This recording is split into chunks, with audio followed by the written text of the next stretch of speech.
WOVU LP, Cleveland.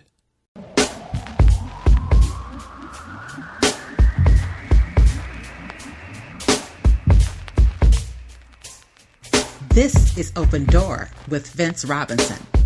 In-depth conversations with people who are making a difference in the lives of others here and around the world.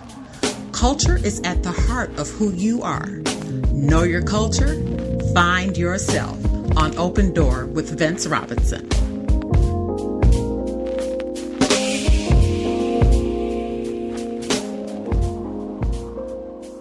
Hello and welcome to Open Door. I'm Vince Robinson, and my guest is Stephanie McCain. She is a licensed therapist, and we want to talk about therapy and trauma and the trauma that we've been through in the past 1.5 years or so. Welcome to Open Door. Thank you, Vince. I'm so happy to be here. I'm glad to have you here and glad to find out what you are able to share with us. We have had mental health experts on the show in the past and other shows on the station, but I don't think that it's a topic that gets enough attention. Oh, my goodness, I agree with you like 1,000 times. Right. So I'm glad to have you on today. Why don't we first talk about your background? How did you get started and what inspired you to become a therapist? So ironically, at the age of 15, I wanted to be a social worker, and I was discouraged. But life, led me here. I've had my own experiences with trauma. I am African American descent, so therefore I come with trauma. It's just the basis of our journey, because of my own experience with domestic violence, I started my journey as a domestic violence crisis intervention specialist and did that for many, many years. And then I hosted things. I was also a Christian then, and so I hosted a lot of women's recovery groups. From the Woman Thou Art Loose series with Pastor T.D. Jakes. And so I would create all these curriculums for Christian women who were in domestic violence and all of the principles that we were living in. And I'm going to use the word oppression and staying connected in unhealthy dynamics based on belief systems. And so as I was developing curriculums, I just moved further and further into people of mental health and trauma and the impact of it and why we stay, why we don't stay. And from there I got a degree as a Christian counselor and went to the School of Theology, Liberty University, and got my first undergrad from there as a Christian counselor. And I did that for a long time. I ran my own women's center for women that were Christians that were still at home with their abusers, but needing a safe place to go. And the intention was to eventually develop a transitional housing facility. But instead, I just continued to work with them, running support groups, individual counseling, and going to churches and talking about the impact of domestic violence in the Christian community. I did that for about 14 years, and then I ran a crisis pregnancy center, and then I was the director of Christian counseling of a megachurch in Tinley Park, Illinois, for about 7 years. Okay. And then I got my master's in marriage and family therapy, and my mind was blown. Okay, so it appears that domestic violence was the catalyst for your immersion in this. Yeah. But it also occurs to me that perhaps you had another path that you had embarked upon. You got a master's degree in what you just mentioned, but I'm assuming that your bachelor's degree was not in this. It was in Christian counseling. Oh, it was in Christian counseling. Christian counseling. It was, it was called Integrational Therapy, which meant that you integrated clinician modalities, mental health modalities, psychological modalities with Christian belief systems. And so they were integrated. And so the basis of my therapy was integrating, with air quotes, the Word of God and psychology and mental health. And it was more of a solution-based, focus type therapy where And because of my background in DV, domestic violence, I had an empowerment model that I used. That was for empowering women or empowering men. I can empower anybody.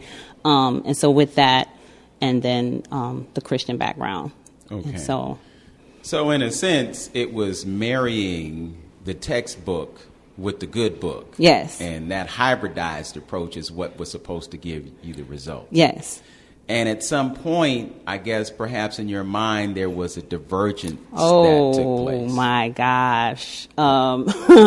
It took place the minute I opened up my Women's Center and I started going to churches and talking to leadership about domestic violence and sexual assault and trauma, and the pushback that I received from leadership really caused me to question everything, even my own belief. Just the messages that I received about being submissive and go home and you're not going to be killed, and all the messages, or people not believing that 1 in every 4 person sitting in a pew has either been physically abused or sexually abused. And I went to predominantly white churches, and that was still the statistic. So in my humble opinion, you double that in our churches, where every day a woman of color is being assaulted in some way, and so one of the premise of my curriculum in Christendom when I was working in that area was in Genesis it said, "Let us make man in our own image," and so I would base all of my curriculum on that. And I just didn't want to go any further because I needed to explore that. And I spent decades trying to explore that. We needed to reconcile that one line. If I'm made in the image, then all this other stuff that I had been taught from the Bible, it just became very fragile. The belief that I held in that, it became very fragile because certain things just didn't add up, and then that's what started my journey on this journey of self-awareness, understanding my power as a creation of the Creator, period, without all the added rules and restrictions to who I am, and understanding that there's just, it just changed my paradigm. My paradigm was completely shifted from just when I would tell people, well, you're made in the image and likeness of God. What does that mean for you? And then who is God? And then but it also created an uproar because it's like, what are you teaching these women? To leave their families, to leave their houses?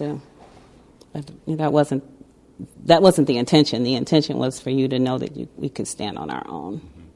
Well, when you talk about the Bible as the basis for therapy, and then you talk about the psychology background, when you talk about psychology, you're talking about the study of something that's rooted in science. And science is based on the provability of something. Yes. It's based on being able to repeat something and get the same formula. Outcome. But when you look at the Bible, it's a system that's based largely on belief. Faith.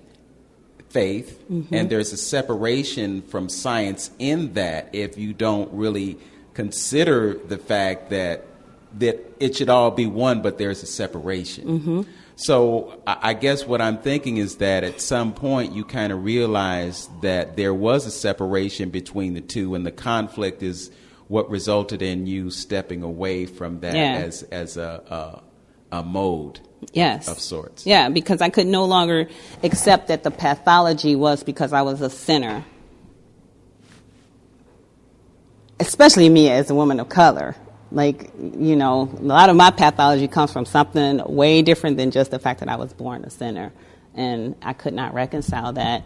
I don't think it was an accident that, a lot of my Christian experience was in churches with Caucasian people.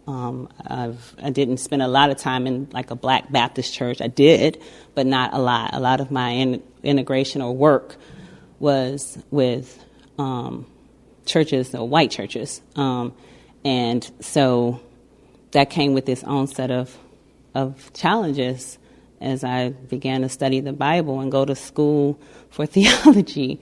It was just interesting to have the professors and my papers and the challenging their beliefs, Okay. I guess the other thing that kind of occurred to me in the moment was the whole patriarchal aspect of European-centered theology and Christianity specifically. And when you talked about the whole idea of being submissive and all those other things that the Bible teaches with reference to the role of the woman, and then you also look at the fact that there is so much negative that happens within churches around the issue of sexual violence and domestic violence. I'm kind of sure that raised some issues for you as well. Yeah. The sad part is that, and that may be anywhere, but I'm just going to speak about my experience. The closer you get to leadership in organizations like that, the less it becomes less about God and salvation and righteousness and more about not rocking the boat, politics. And so it became very political for me. I stood my ground and I had favor and influence in that. So it wasn't, I had influence and I was given a lot of grace to say what I needed to say. And maybe they chalked it up as, although I've never been angry, but, maybe my energy was angry black woman because I was very stern and rigid and matter of fact and very factual and statistics and asking the brothers to reconcile what's happening with the Word of God. Like, help me understand how can we be okay with this? So, yeah. Okay. All right. So I just want to make sure that I'm clear. This is not a knock on Christianity at all, and not suggesting that people are not able to experience good mental health if they have a relationship to Christianity or are immersed in it or are followers of Christ or whatever. This is not knocking Christianity. It's just about your personal experience, in relation to the marriage of counseling and what you were receiving from the instruction that you got. You have a practice right now. Before we go to break, why don't you talk about your practice, where it is, and how folks can connect with you? So you can connect with me on Psychology Today. I have a private practice. I work in collaboration with about 7 other therapists at Lamplight Counseling Services in Independence.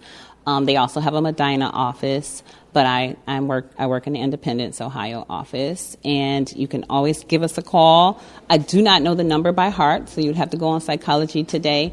If you want to speak with me, my contact line, I can give that to you. It is 440-630-0309, and then just leave a message, and I definitely will call you back about mental health. Okay. So. All right. Well, I am absolutely positive if somebody calls you, they're going to get results. I can just see it. I envision that. Oh, yes. So we're going to make sure that happens to those of you who do need help in that area. We're going to return to Open Door after these messages. You're listening to Open Door with Vince Robinson on 95.9 FM WOVU, a Burton Bell Carr community radio station. We'll be right back. The Thea Bowman Center has been serving the community for over 50 years and provides services to help support Mount Pleasant and surrounding communities of all ages. Some of these programs include adult education, like GED and computer classes, food pantry, senior outreach, youth after school and summer programs, and much more. Are you a Cleveland resident in need of GED preparation, a food pantry, youth or senior programs? Call the Thea Bowman Center at 216-491-0669 or visit theabowmancenter.org to register today. This message is brought to you by the Thea Bowman Center and WOVU 95.9 FM, Our Voices United, a Burton Bell Carr community radio station. Hi, I'm Sophie Absolutely. I'm E-Rock Beats. Welcome to The Circle, where healing is building. And you're listening to WOVU 95.9 FM, Burton Bell Carr Community Radio. You're listening to Open Door on 95.9 FM WOVU. I'm Vince Robinson, and my guest is Stephanie McCain. She is a licensed therapist, and we've been talking about her experience with therapy and some of the things that she learned and some of the things that created conflict in her learning and how she stepped away from a certain type of practice into a new practice. So I want to kind of get back into how that disconnect occurred and how it affected your practice when you got to a place where you had a better understanding of what would work for you. Yeah, so once I decided that that I wanted to move away, I felt like being a Christian counselor, a Christian therapist kind of put me in a box. And there are amazing Christian counselors out there. And I could just run off the names. They're very good Christian counselors if that's what you're interested in. And I am not anti-Christian at all. There's just certain beliefs. My path to happiness and salvation is not contingent upon Christ, and to me, that's the only thing that makes it different. I believe in the information that is in the Bible. I utilize the information as I can. Because it's there and it has had its impact on me and my life and with my family. But as I began to learn more about myself is when I started redirecting my therapy to a more self-awareness type therapy and not lending my power to something external. And that's when the shift happened. And then actually, the actual doing of the shifting happened when I was a director of a crisis pregnancy center, which is a Christian organization. But it was in that and understanding these young ladies' pathology and where they come from and their fear and how they had to hide. And then I was trying to empower them at the same time, knowing that they were living their lives in shame. And when I started doing shame work with abortion recovery and things like that, the window for submitting my allness to something outside of myself, I couldn't do it anymore. The power had to be within you, because we could not ignore the fact that you were raped. We cannot ignore the fact that you were abused. And so to continue to take your power and put it outside of you, waiting for a God to fix it, it just didn't sit well with me.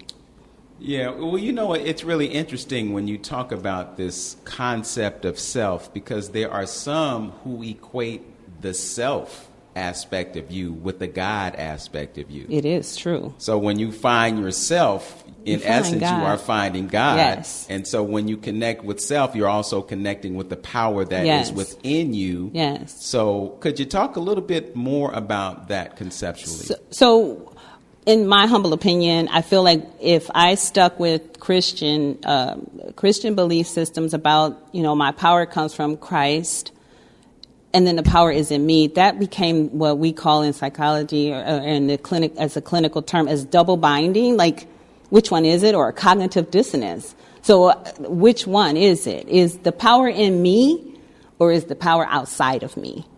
And so determining that the power is in me, let us make man in our own image, meant that I am made in the likeness and image of God, period.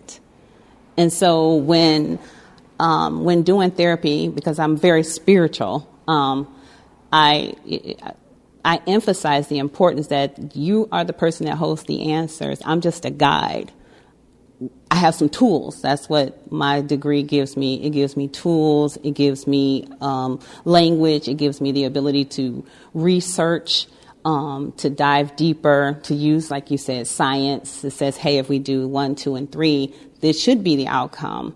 And if not, then it helps me to go back and say, well, maybe I need to choose a different tool to help you on the journey. But integrating self-work, understanding pathology, that's why I love being a marriage and family therapist, is because my lens is systemic.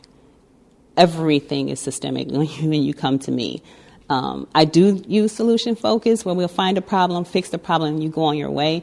But the most lasting services are the services when people are willing to look at their stuff, even their grandparents' stuff and their great-grandparents' stuff, and own the impact of it, and then begin to do the work of changing the narrative for themselves, not everybody's. So we're not evangelizing. We're just working on me, the God in me, and then people just begin to do the work, and then they start to change. They start to heal, and they're not just healing from the surface. So there's no relapse. There is relapse. There's always relapse. But there's a different experience that happens when you tap into yourself, when you now hold yourself responsible for your highest and best good. We're not blaming your mom.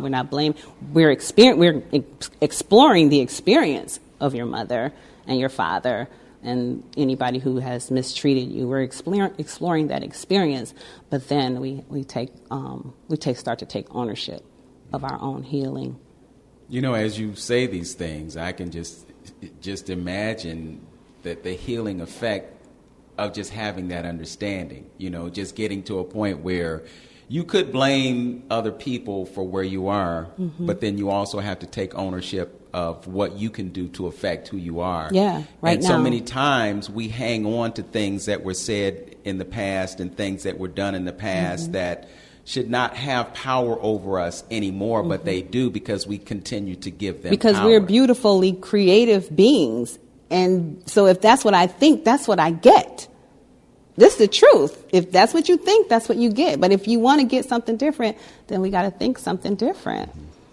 I want to back up for just a moment because, you know, something that you said earlier is something that is quoted quite often, that whole idea is that we are created in the image of God. But then when you understand what God is, just if you just look at the term amen, you know, we say amen all the time, not really fully knowing what it means. You know, some folks interpret it to mean so be it. Or I agree. Or I agree. But amen reflects the unseen. I was not aware of that. Yes, that's what it reflects. God is unseen. So if God is unseen, God is something that you can't see, then how could you be made in the image of something that can't be seen? I've always struggled with that idea. So when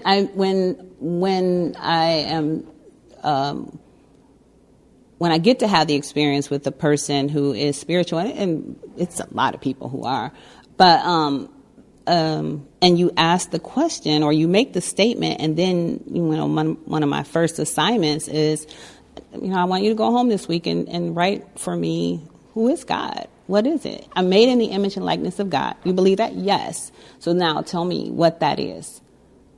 And then we use that as a basis to then grow who you are based on your image, not mine, not my interpretation, what you bring to the table and what you believe that to mean.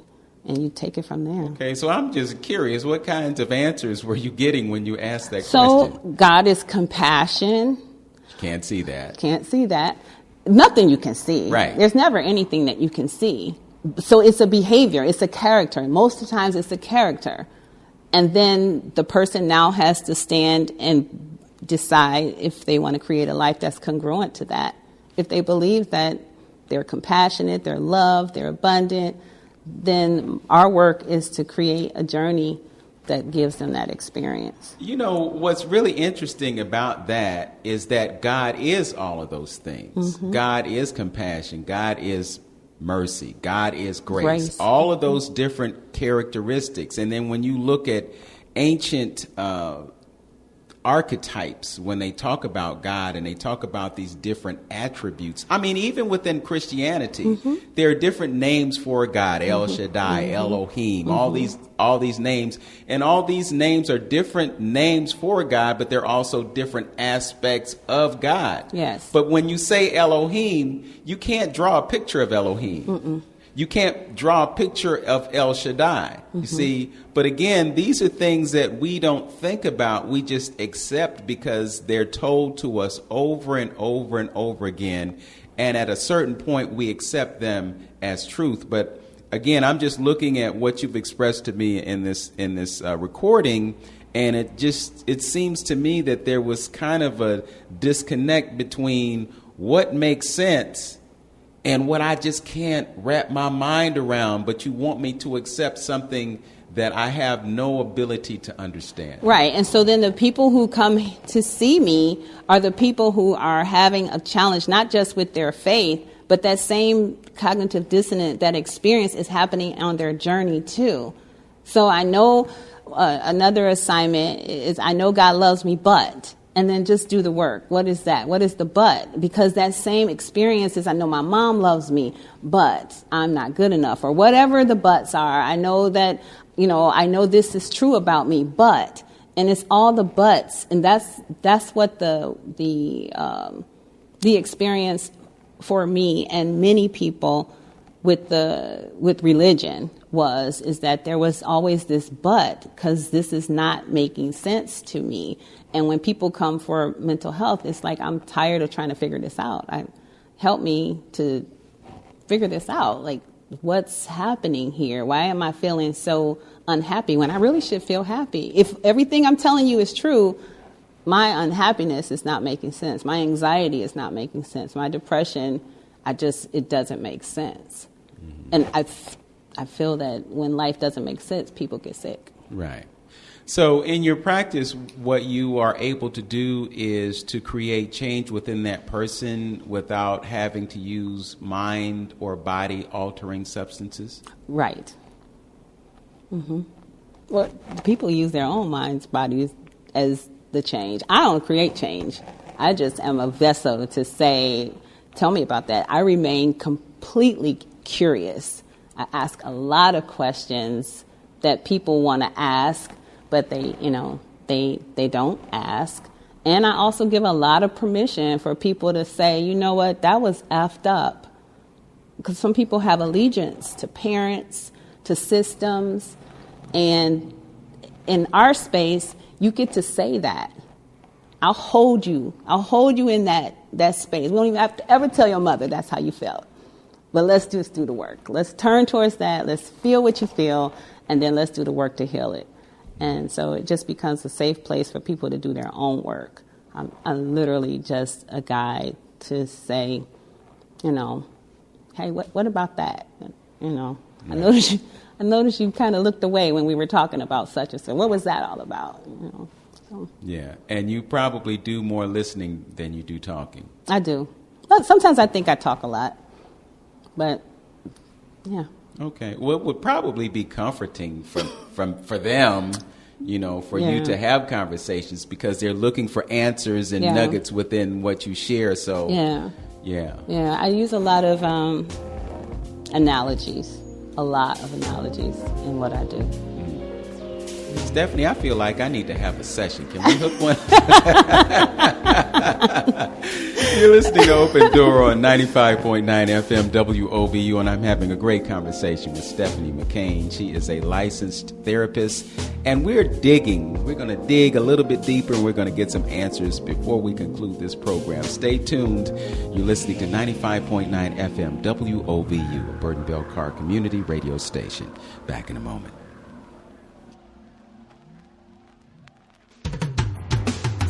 Attention Shaker Heights residents. The United States Postal Service is bringing a mobile unit every Monday and Thursday from 9 a.m. to 11 a.m. at 2855 East 130th Street in Cleveland. This mobile unit will offer services including stamps, package mailing, and money orders in place of the Shaker Finance Station, which is closed through October while enhancing security. P.O. Box customers should continue to pick up their mail at the Shaker Main Post Office at 3675 Warrensville Center Road, Mondays through Fridays from 8:30 a.m. until 5:30 p.m. and Saturdays from 9 a.m. until 2 p.m. The lobby will remain open for 24 hours a day. Once again, the United States Postal Service will use a mobile unit for Shaker Heights residents every Monday and Thursday from 9 a.m. to 11 a.m. at 2855 East 130th Street in Cleveland through October. This is brought to you by the United States Postal Service and WOVU 95.9 FM. Our Voices United, a Burton Bell Carr community radio station. What's up, Cleveland? It's your girl, Jazzy J, and I just want to know, have you downloaded our app yet? Yes, our app for Androids and iPhones. All you got to do is go to your app store and download WOVU 95.9 FM, and you can listen to us anywhere. Welcome back to Open Door. I'm Vince Robinson, and I am joined by Stephanie McCain, licensed therapist, and we've been peeling back this onion called mental health in America, especially as it relates to black folks. We've identified some situations that have occurred and still occur in the black church. Obviously, just looking at movies like The Color Purple and some of those others, black women, and not excluding black men, but black women have been through a significant amount of trauma. We look at the whole enslavement situation and what happened back then. Our mothers and grandmothers were constantly subjected to domestic abuse. Yes. And then as we move forward out of the enslavement experience and we just got into our relationships, marriages lasted a long time because we took the Bible seriously. We took the vows seriously.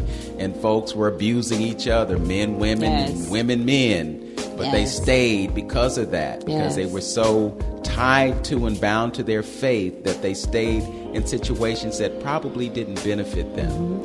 Then there was a whole idea of, we got to stay together for the children. And then the children are aware enough to know mommy and daddy ain't really getting along. And sometimes they be thinking, well, y'all just need to. Yes, it's true, right? So let's just talk about the dynamic between men and women and some of the things about the dynamic of that relationship that require counseling.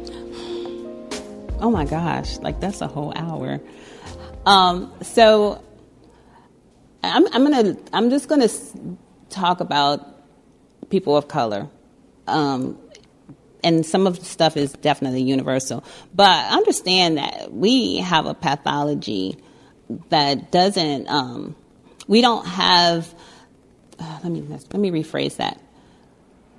When it comes to relationship, pretty much, we're making this up as it goes, because the information that is in our DNA and the information that we have gotten even from church is not in alignment with all the stuff that we come into our relationships with. So, whether people were sexually molested, abused, we bring a lot of stuff into a connection, and then somehow or another, one of us have to one up in order for it to survive. At least that's been my journey in watching my own family of dynamics growing up.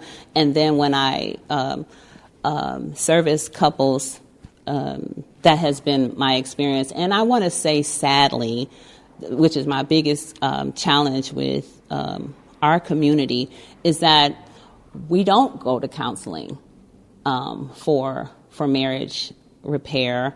We divorce. We a lot of infidelity. We physically fight. We stonewall, where you do your thing, I'm gonna do my thing. Hold each other hostage. But we won't seek professional help for one or whatever reason, because we have a lineage of, we keep our business in our house, and so that has to start to go away in order for people to come out and talk and tell their truth. We have a belief system that if I am a provider, that is sufficient. I don't need to be emotionally connected, or I don't have the ability to tap into my emotions. And so when they come to therapy, a lot of times for the men, because women are emotionally attuned, but I'll tell you, a lot of people are not as emotionally attuned as they think they are. But sometimes it appears that, the wife and I have this agreement, unspoken. And so then that man sometimes feels challenged or feels that he is at a deficit. And so one of the beautiful gifts that I feel like I have been given in that aspect is being able to hold both people. And I give a lot of allegiance to the kings that come to therapy on purpose, because I know how difficult it is. And I know that sometimes that's an area in their journey that they're doing by themselves. They're not calling their boys, talking about, and then what also happens as you start to push into lineage and families and past behaviors and family past dynamics and differentiating, who you are from where you come from, and that's how it was, whatever we say, that gets very uncomfortable. And unfortunately, people of color, and even I'm saying our Latinas as well, they don't stay. They don't get past maybe the first 3 weeks. Some people don't even get past the first 2 weeks. And the couple will come maybe for 3 weeks. And then the next thing I know, I'm only servicing the wife because the husband just can't hold the space for that. To him, it's just like, hey, don't worry about it. I'm feeding you. I'm taking care of you, And that makes my heart hurt because I service a lot of white couples. And as humbly as I can say this, I'm really good at what I do. And I just be wanting that for us so bad, like so bad. What do you think makes it so difficult for men? I hate to say this, and it's not everybody, but I think a lot of men of color have challenges with their mothers, and they haven't had a space where they can tell their truth without it being shamed or condemned, or you shouldn't feel like that, or get over yourself. And so to sit with me, and now, there are some black male therapists here in Cleveland that may have a different narrative. I know a couple that works with couples, and he has a different narrative, but he's a man too. And so he may know how to navigate that experience a little different than me, but he does say that they don't stay as long too. But I think that just hearing from me, now if a man of color comes to me by himself, he will stay longer than if he comes with his partner. So he'll stay not as long as I would like, 12 to 18 weeks, but he will come a little longer than 3 weeks or 4 visits to do some work. But it becomes touchy for men. They just don't want to go there. Like there are certain things that it's like, I cannot believe this is affecting me in my 30s and 40s right now. You cannot tell me that something from there is bothering me now. It's just a hard thing for them to grasp. Do you think that there might be a feeling on the part of men that that their vulnerability is a sign of them giving up some power that they might have? Some perceived power, yeah. Mm-hmm. But I'm super careful to hold that space, like to say what this is, that there's cost and benefits of this journey. But you fall down, you scrape your knee, you acknowledge that your knee is scraped, you acknowledge who scraped it, you acknowledge who knocked you down, you exonerate them, and then we work on the journey of repair. Just like that. You don't have to hold grudges. And so maybe some people are afraid that if I turn towards this that really bothered me, the thought of having to forgive it and move on from it, it's safer. It feels more comfortable to either not deal with it or hold the position, because it is vulnerable to say that this person hurt me or whatever the narrative is, because I don't want to limit the narrative. But I do believe that level of vulnerability is there. And one of my goals is always to try to dispel that, like right off the rip, just the cost and benefits. If you want to do this work, it means you got to go down and then just we'll work to get back up. But if you stay, you're going to get back up because there ain't nowhere else to go.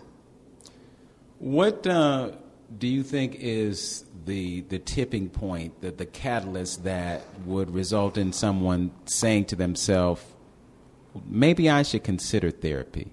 What does it take for a person to get there? I think someone having a desire of self-awareness, like an awareness of their highest self, that's a thing. And a lot of times for us or men of color, there's a crisis in their relationship, or they're recovering from some type of addiction. And sometimes once the addiction part is done, they don't do the work for why they got into the addiction. So they recover from the addiction, and then they recognize, oh, this is why I was in an addiction. But then they won't go deeper to heal the wound. I just want to stop the addiction. Let's stop the bleeding, but we won't heal the wound deeper. So it's definitely a crisis. Men will come. So, I mean, there are men who do, but it's the staying part. It's the staying in there and doing the work and looking at the stuff that's hard to look at. Yeah. Okay. And you mentioned also that people are sometimes inclined not to stay around for a long period of time. Mm-hmm. Some drop out and leave their partner in the sessions. Mm-hmm. What's the window? And I know it probably varies from person to person, but how long should someone expect to go through a therapeutic process and get some kind of result? I say a minimum of 12 weeks, especially for people of color, because we have pathological things that we do, and just understanding that sometimes what I'm doing here is a result of something else, and coming to terms with that. Also, there is a modality called solution-focused therapy, which allows you to pinpoint one problem and then focus on that. And that can take 8 weeks. That can be an 8-week session. But when it comes to relationship has a lot to do with our attachment style. And we learn how to attach to people from our family of origin.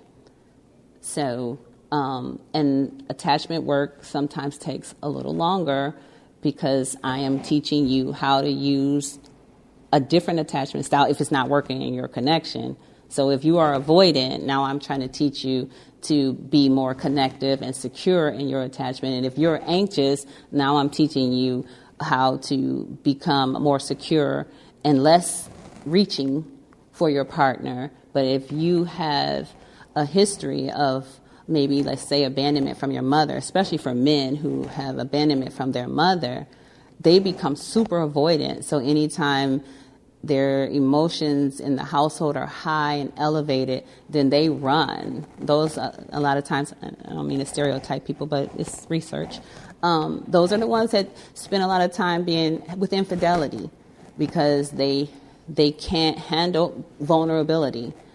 It's scary for them. And so when they think that they're being not okay, then they avoid, they go away. And then they usually are attached to someone who is anxious, who has been abandoned or criticized by their family of origin, their mother, their caretaker. And so then that person is constantly chasing the person who's trying to get away. And that work takes work. It takes a balance of trying to help each of the people in the connection understand why they're doing what they're doing, and doing the work around, before I can look at you, I need to look at me, and I need to look at all the people who have impacted that. So I guess it comes back to the whole idea that first you have to recognize that there is a problem. And with me. With me. Yeah. There's a problem with me, and I need to deal with this problem, so I go outside of myself for someone who can provide that assistance. Mm-hmm. And I would say that person could be Stephanie McCain. You're listening to Open Door on 95.9 FM WOVU. We're going to talk about the trauma that black folk have experienced in this country over a long period of time when we come back. Back in a minute. WOVU listeners, we understand that COVID-19 has taken a toll on our emotional health, our physical health, and our financial health, which can lead us down a scary path when it comes to our housing situation, with many of us facing eviction. But we want you to know that Cleveland residents, there is help for you. If you are a renter in Cleveland, you have kids in your home, and you meet certain low-income guidelines, you can access free help from the Legal Aid Society by calling 216-687-1900. That's 216-687-1900. And those who qualify will be able to get free legal help for their eviction cases. You can also visit freeevictionhelp.org 24 hours a day, 7 days a week to apply. Remember, there is no shame in facing eviction. The Legal Aid Society is here to help. Call 216-687-1900 right now. This message is brought to you by the Legal Aid Society of Cleveland, the United Way of Greater Cleveland, and WOVU 95.9 FM, Our Voices United, a Burton Bell Carr community radio station.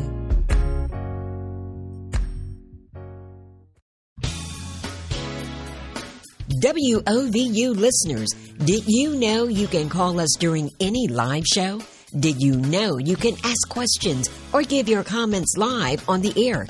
If you didn't know, now you know. Call the WOVU request line at 216-271-0959. Your voice is our request. No one says it like you. You're better than the rest. Call us 216-271-0959. Questions, comments, complaints. We want all that and the kitchen sink. This is WOVU. Our voices united. We can't do it without you. Call on through. Welcome back to Open Door, being recorded in the studios of Larchmere Arts today. So if you're listening to our broadcast and you hear that the car is going by in the background, that's what it is. There was rain not long ago, so some of that is just tire noise, but it's a nice view. We're looking out the window here at this beautiful boulevard and just enjoying the traffic as we have this very important conversation. So I want to get to this whole idea that black folk have been carrying around trauma for centuries. You know, when we look at DNA and we look at physical memory, you know, we have physical memory that exists that we're not aware of. Anytime you touch a person, for instance, you develop a memory of that encounter. So we're carrying around all this trauma from years gone by. Some call it post-traumatic slave disorder. Yes. I did a show on that a few weeks ago. Some talk about post-traumatic stress disorder, which is another disorder that many experience, whether they're veterans of war or whether they're someone who has been subjected to domestic violence or some type of mental abuse or whatever the case might be. There are all kinds of traumas that we carry within ourselves. And one thing that you can safely say about black people in this country is that we have not gone through a etheric process that will enable us to get past all this trauma that we're carrying. I can tell you that I've been to a few therapy sessions. At first, you know, it was something that I was willing to do, but thinking, well, you know, I'm doing this for my partner, not doing it for me. But then as I started going through the process, I began to see the value in it and the benefit of it, and also see the change that results coming from going through that process, which is why I can staunchly recommend that if you identify the need, to go ahead and push through on it. But I want to get back to this whole idea of the fact that we're carrying around all this trauma. What should we do as a people to change the narrative and change the paradigm that we're in as a result of the trauma that we've experienced over the past 400 or 500 years? So one of the things that there's so much yummy, good science about neurobiology, and that our experiences and the experiences of our grandmothers and great-grandmothers are in our DNA. And the one benefit, or there's several benefits of neurobiology, is understanding that the limbic system, the baby brain, the primitive portions of our brain, remembers things that we wouldn't typically think that we remember. And so I'll go back a couple of generations for my family. if I have a grandmother who is fearful, then she's teaching me to be fearful. And she's not saying I need you to be afraid, but she's being afraid. Mm-hmm. She's experiencing abuse and not removing herself from it. She's justifying that behavior. And so that fearfulness now is given to my grandmother. So my grandmother now experiences that experience. And so you have these generations of people who live in poverty. And so it's a generational experience over and over again. And it's from the limbic system that is here to protect us. And so when that doesn't develop and the neurons remind us that this is how we respond, this is how we respond, this is how we respond, unless somebody comes in and says, I'm going to go in a different direction, that means that they leave the family, they leave the tribe to do something different. Well, can you imagine what that experience is like? If that person leaves the tribe, for people of color, it's like, well, you think you're too good for us? You think, and that person, for whatever reason, had an ability to have some self-awareness that this is not okay, and I'm going to do this dance different. And so what comes with that? There comes isolation, depression, anxiety. Have I made the right choice? Is this until you do a lot of not a lot, but meditation and centering yourself and understanding that you have to step away from the baby part of the brain, because that's the part that remembers to stay safe. That's why we stay in slavery so long. That's why some people could leave the plantation and others couldn't. And you have a mom who gives birth to a child and then knows that child is out there somewhere, but there's not with them. But their body remembers they gave birth to a child. All of that is in our nervous system. And so when a baby cries, even if it's not hers, her body still does what it does because it's not hers. And so the natural reaction to protect, the natural reaction to be in fear, the natural reaction to say, I didn't want it anyway, you create all these experiences in the mind, and then that you pass that experience down. Like, don't get too attached to him. Don't pick him up. That comes from slavery. That comes from a place where we could not be safe to attach ourselves to another human being that we brought into this planet. Mm-hmm. And it's also what happens in some families, and I've observed this in my own family to an extent, someone getting married because it was suggested to them that you need to be married. Mm-hmm. And it doesn't matter that you're marrying somebody that's not good for you, mm-hmm. because it's just more important for you to be married, mm-hmm. And then you get married and then you have a miserable life because you're with the wrong person. Mm-hmm. You're standing there exchanging vows, and what's going through your head is, what in the heck am I doing? Yeah. And then you have that regret that comes the night after. Yeah. And I don't know if that's just exclusive to us. I feel like that's a thing for women, period, because we have been bred, probably, I hope it's not still being that way, but we've been bred that if we're attached to someone, then we're whole, and that our coming together makes us more or bigger or right. It's the right thing to do. That's a whole nother subject, but yeah, the whole marriage piece and the sex piece, all of the shame that comes with that experience, and even anyway, the sex thing and the marriage thing is another part of the trauma that we people of color are not given permission, and not all of us. Let me just say that, but a big majority of people are not given permission to have their own identity. Somehow we are constantly encouraged to either look at cousin so-and-so. We're not given permission to have our own. Our parents and great-grandparents were not taught or encouraged to see this little person and develop that personality that shows up. We are encouraged to create an obedient person that will not get whipped, that will not get killed, that will not, that will survive tomorrow. And that brain in itself, that survival brain, it doesn't promote high learning. It's a very stressful brain. It's a brain that does us a disservice and gives disease, which is another thing when people, when we get cancer or whatever, we'll go to therapy then and stay the duration of the healing process. When we get sick, we will go and stay. You mentioned getting whipped.